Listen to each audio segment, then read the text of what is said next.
Hello and welcome to your stats video. All right, so this classwork is really all about kind of telling the difference between the test for homogeneity and the test for independence. So reading the problem and then being able to tease out what type of test you're using, and then from that, writing the appropriate null or alternative hypothesis. So let's look at this first one. Some people look a lot like their pets. Maybe they deliberately choose animals that match their appearance. Or maybe we're perceiving similarities that aren't really there. Researchers at UC San Diego decided to investigate. They designed an experiment to test whether dogs resemble their owners. A single random sample, that's going to be important, of 45 dogs and their owners were photographed at a dog park. Then researchers constructed triads of pictures, each consisting of one owner, that owner's dog, and one other dog photographed at the park. A dog was classified as resembling its owner if more than half the respondents to the survey matched the dog to the owner. Here are the results. Resemble, don't resemble, whether they had a purebred dog or whether they had a mixed breed dog. Do these data provide convincing evidence of an association between dogs' breed status and whether or not they resemble their owners? All right, so notice that I underlined a single random sample. All right, the researchers did not create different groups. The researchers did not break things up. They just said, all right, let's gather all these people, let's take a sample, let's photograph them, let's photograph their dogs, and then these were the results. All right. Based on those results, we're saying, is there a relationship? Are purebred dogs more likely to resemble their owners than mixed breed dogs? Or owners more likely to pick purebred dogs that look like them and vice versa. But because we're dealing with a single random sample, this is going to be a test of independence.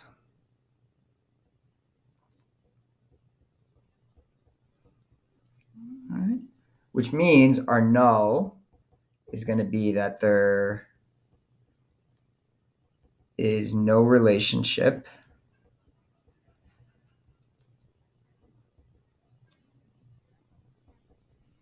between resemblance and breed.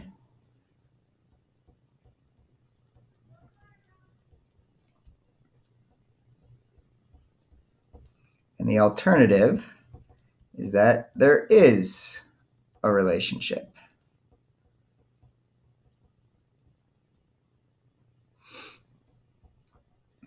Between resemblance and breed. All right. And if I'm being really formal here, I should probably say the chi-square test of independence. All right. So we are going to use an alpha of 0.05. All right. To do these on our calculator, you need to go to the matrix menu. So that's second x to the -1. That's where matrix is. I'm going to go to edit. I have 2 rows and 2 columns for this problem.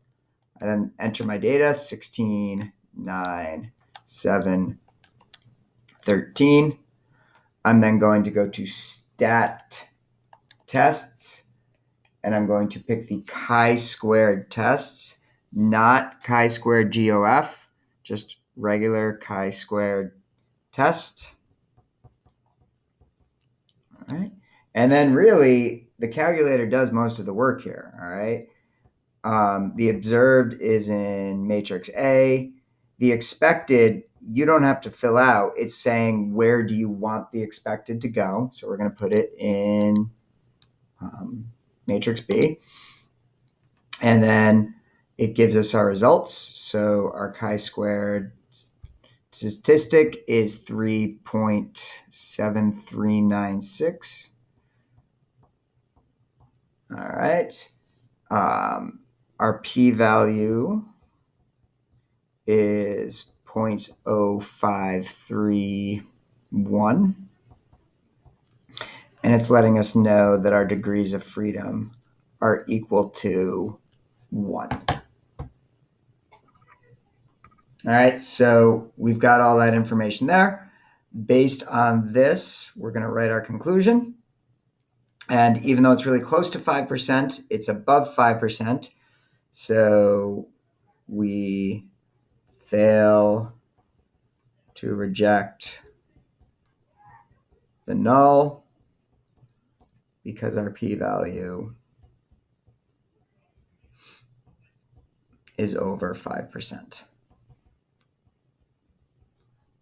Okay, so it was close, but we didn't find enough evidence to say that there's a relationship between the type of dog you've purchased or have acquired or whatever, and whether or not it resembles you, the owner.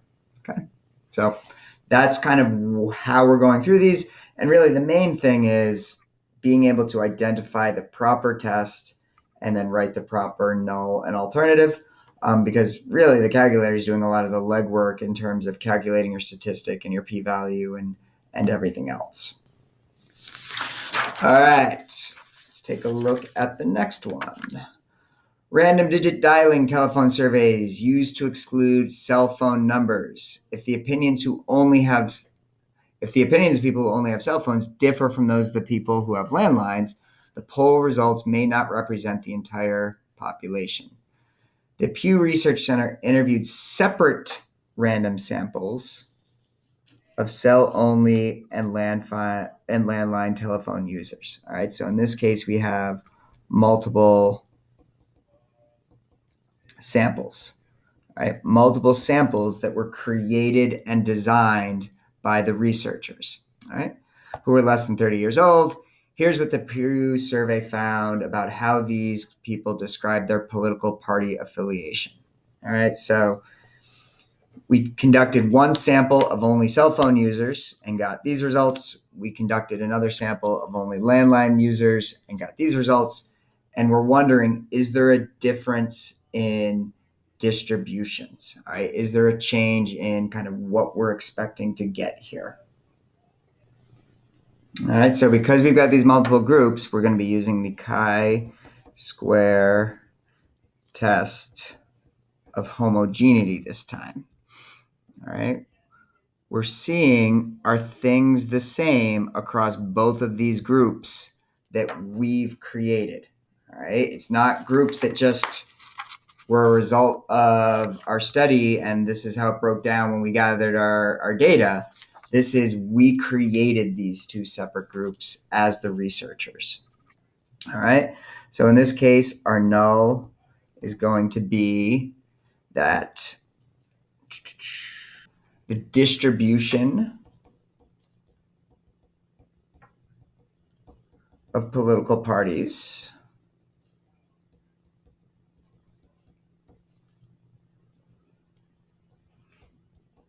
is the same across all phone types, and the alternative is just the reverse of that. All right, that the distribution, it's abbreviated this time, of political parties or affiliations would probably be the better one to write, but I already went with parties, is not the same across all phone types.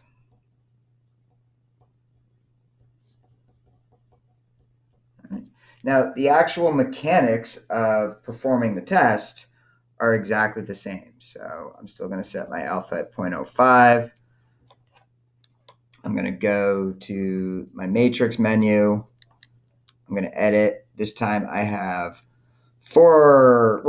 not 4 rows because I don't actually use the total. Right, that's there, but let's make sure we don't actually put it into our calculator. Right, so I only need 3 rows and 2 columns, and let's say 49, 47, 15, 27, 32, and 30.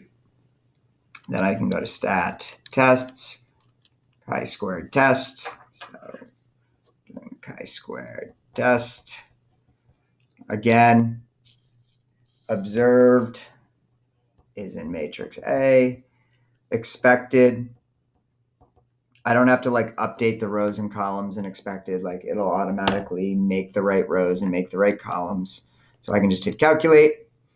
I can get my chi-squared statistic of 3.2199.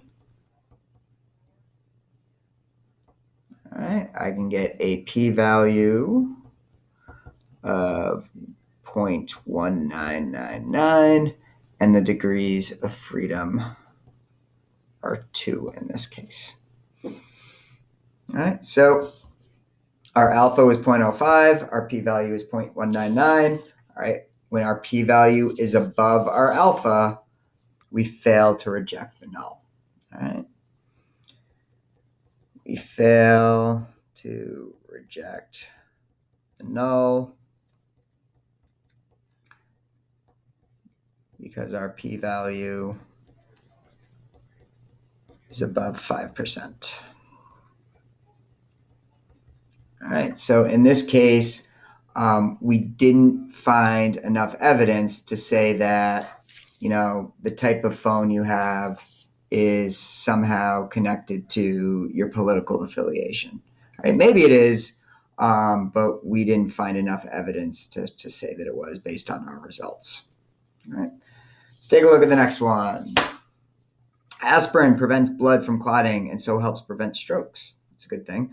The second European stroke prevention study investigated whether adding another anti-clotting drug named dipridamole would be more effective for patients who already had a stroke. The researchers created 4 different groups. All right, so again, we've effectively got our multiple samples here. Here are the data on strokes during the 2 years of the study. All right, so whether they took the placebo, whether they took aspirin, whether they took just dipridamole, or whether they took both. All right, but it's kind of looking at those different scenarios. Now, again, we're dealing with multiple samples, and what we're wondering is this distribution the same across all of these different treatments that we set up? We set up each of these. We created them. We said, all right, you're getting just this, you're getting just this, you're getting just this, you're getting just this. And then we want to know, is there a difference between those groups? All right, so when we're creating the groups, again, that's going to be the chi-squared test of homogeneity. We're saying, are the groups all the same? Are they homogeneous? Or are they different? Does each group sort of have its own qualities? All right.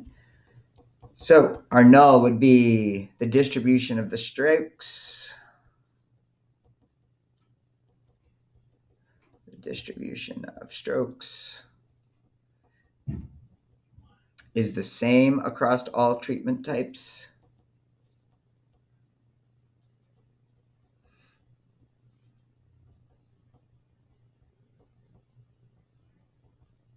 Remember, the null is always our statement of no difference. So we're saying there's no difference among the different treatment types, versus the alternative is that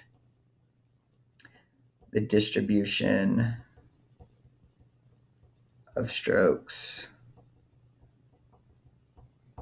is not the same across all treatment types. So there is a difference between placebo, aspirin, dipridamole, or both. All right. Again, we'll test this with an alpha of 0.05. We'll bring it over to our calculator. We'll go to our matrix menu. All right, this time we do have 4 rows and 2 columns, so I'll change this to 4 by 2. I'll put my data in there, 250, 1399, 206, 1443, 211, 1443, and 157, 1493. Okay. So now that we've got all that in there, we can go to stat tests. We can do our chi-squared test. So chi-squared test with an observed of A, expected of B. We'll hit calculate, and that will give us our chi-squared statistic of 24.2428, it will give us a p-value of, notice there's an e to the negative 5 there, so that would be 0.0000. And then how many 2's do we have there? 2, 2, 2, and then the last one to round up. All right. And then in this case, there are 3 degrees of freedom. And I know the calculator gives this to you, but just as a reminder, it's rows minus 1 times columns minus 1. So in our case, 4 minus 1 was 3, 2 minus 1 was 1, and that's where that's coming from. All right. Let's see. Oh, so based on our p-value, based on our alpha, this is a case where finally we are now saying we're going to reject the null. All right, so we reject the null and accept the alternative because our p-value is under 5%. All right, so in this case, we're saying, all right, the distribution is not the same. All right, we're not seeing consistent results across placebo, aspirin, dipridamol, and both. All right, that leads us to believe that those groups are different in some respect. All right, last but not least. All right, the General Social Survey asked a random sample of adults their opinions about whether astrology is very scientific, sort of scientific, or not at all scientific, and their education level. Here's a two-way table of counts for people in the sample who had 3 levels of higher education. All right. Do these data provide convincing evidence of an association between education status and whether or not they think astrology is scientific? State the name of the test you used. All right. So notice that in this one, we just had a single sample. We, the researchers, did not break people down into groups. We had a single sample. We asked them 2 questions. All right. This was question 1. This was question 2. And the data just broke down according to this table. All right. Which is very different than these 2 situations. This was us searching out cell phone only, searching out landline, and then only really asking them 1 question. Right? This was us creating our groups. We, the researchers, created these groups. And then we basically just said, did you have a stroke or did you not have a stroke? No. This back one, we had a single group, and then we asked sort of these 2 questions. All right. What did you earn as your education level? What is your opinion on this question? But we didn't create the groups. We just surveyed a whole bunch of people, and this is what came out. Very similar to this first problem. All right. We just found 45 dogs and their owners, and then we said, all right, is it a purebred dog or a mixed breed dog? We didn't go out and search for groups of purebred and mixed breed. We just said, all right, here's our sample. How does it break down? And then we had people say, do they resemble or do they not resemble? Again, we didn't make up those things. It's just the data that we got. All right. So given all of that, this is going to be another chi-squared test of independence. All right. And because we're switching over to independence, our null is going to change. All right. This would be that there is no relationship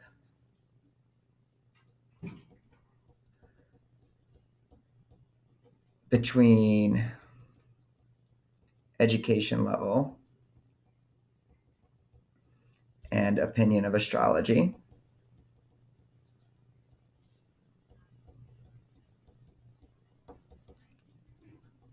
And the alternative is going to be that there is a relationship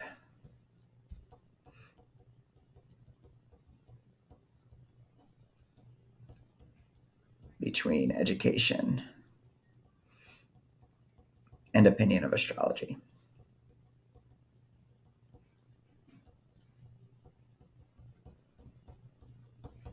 All right, but once we've done that, the rest of it's the same.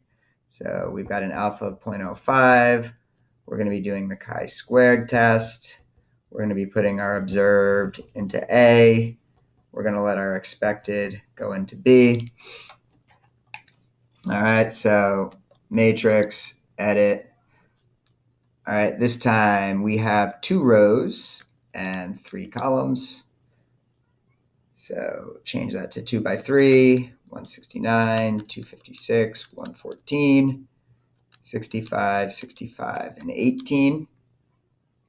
All right, I can then go to stat tests. I can go to my chi-squared test, observed, expected, calculate.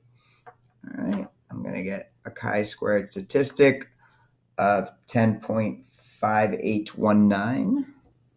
10.5819. I'm going to get a p-value of 0.005. All right, and I'm going to get degrees of freedom of 2, which again, we've got 3 columns and 2 rows, so I'm basically doing 2 times 1, which is where that's coming from. All right. Now, I haven't really shown this at all, but just to show you once on this last one here. All right. There's my matrix B. So you can see those were the expected values. All right. So those were the expected values for each box. 183, 251, 103, 50, 69, 28, compared to these results that we actually got. All right. Now, based on all of that, we can see that our p-value is under 5%. So we are going to reject the null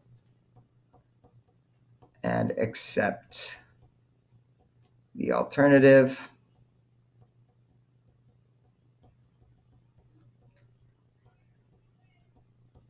Because our p-value is under 5%. All right. And we can kind of look at the numbers and try to get a feel for like why we ended up rejecting it here. But if we look at this, we were expecting 183 to say that it was not at all scientific, and we only ended up with 170. We were only expecting 50 to say it was very scientific, and we got 65. For the bachelors, it was pretty close to what we were expecting. We were expecting like 252, and it was 256. We were expecting 69, and it was 65. And then there was a little more spread for the masters. We were expecting 104 and we got 114. And we were expecting, 28 and we only got 18 here. So basically kind of what we saw is that with the associate's degree, some of the data had shifted to more people saying that it was very scientific than was expected. And with the master's degree, we had less people saying it was very scientific than was expected. So because there was that sort of diversion there, that's evidence that there is a relationship. As your education increases, you're less likely to think that astrology is scientific. All right, but that's kind of what this is showing and supporting. All right, so hope this was helpful. Again, the main thing is being able to sort of read these and identify which test you're actually using, and then appropriately write your null and your alternative from those tests. All right, the rest of it is mostly calculator work and interpreting this, which we've been doing for quite a while now. All right, so if you have any questions, let me know. Otherwise, have a great day, and I'll see you later.